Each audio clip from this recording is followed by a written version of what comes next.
Bonjour à tous, je m'appelle Chloé, donc du compte de La Gratteuse Atopique sur Instagram. Et aujourd'hui, je voulais vous partager mon expérience sur l'eczéma slash dermatite atopique pour le compte de Mapato. Donc moi j'ai de l'eczéma depuis que je suis toute petite. En fait j'en avais beaucoup quand j'étais bébé, donc ça a limite plus concerné mes parents qui ont dû s'en occuper, tout ce qui est traitement, crème, cure thermale, etc. Donc ça a été assez lourd pour eux et finalement pour le moi bébé. Et ensuite ça a été plutôt léger parce que quand j'étais enfant et adolescent, j'en ai vraiment pas eu beaucoup. Enfin c'était par vague, mais c'était vraiment en période de stress ou de grosse fatigue, mais complètement gérable avec quelques crèmes par-ci par-là. Donc ça m'a pas trop gênée quand j'étais adolescente. Et finalement, moi, c'est vraiment revenu quand j'étais jeune adulte, enfin, on va dire quand j'avais 25 ans. Donc là, ça a été beaucoup plus lourd.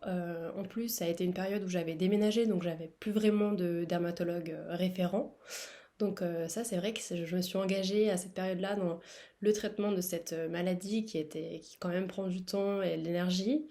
Et en même temps, une quête du bon dermatologue, parce que c'est pas évident de le trouver tout de suite, quelqu'un qui va répondre, qui va nous comprendre, qui va pas sous-estimer en fait cette maladie.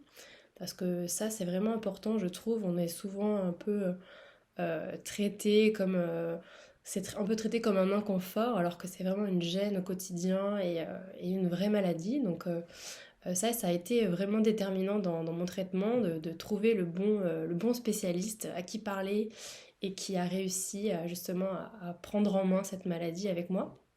Donc là, depuis, ça va beaucoup mieux parce que justement, je suis encadrée.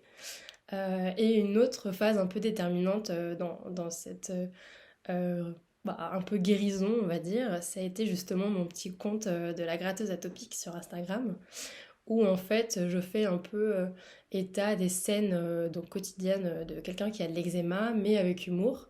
Et finalement, ça m'a aussi un peu aidé à prendre du recul et à penser à ces situations finalement un peu de galère, mais avec le sourire. Ou maintenant, bah voilà, quand c'est un petit peu pénible, je me dis ah bah ça pourrait faire une bonne blague. Donc ça m'aide un peu voilà, ça, j'ai trouvé un petit échappatoire avec ce compte de la gratteuse. Donc voilà, ça a été aussi une solution pour moi. Et puis parce que finalement on sous-estime un peu l'eczéma, mais c'est vrai que ça occupe le quotidien, c'est pénible, ça fatigue, ça affecte aussi l'humeur. Donc c'est très important d'arriver voilà, à trouver une solution, à trouver sa solution, parce que c'est vrai que c'est très personnel. Les gens vont pas être traités de la même façon en fonction des cas voilà, et des personnes et de leur situation. Donc ça, faut continuer de chercher. Et en tout cas, on peut y arriver. Donc voilà, ne perdez pas espoir et bon courage à tous avec votre eczéma.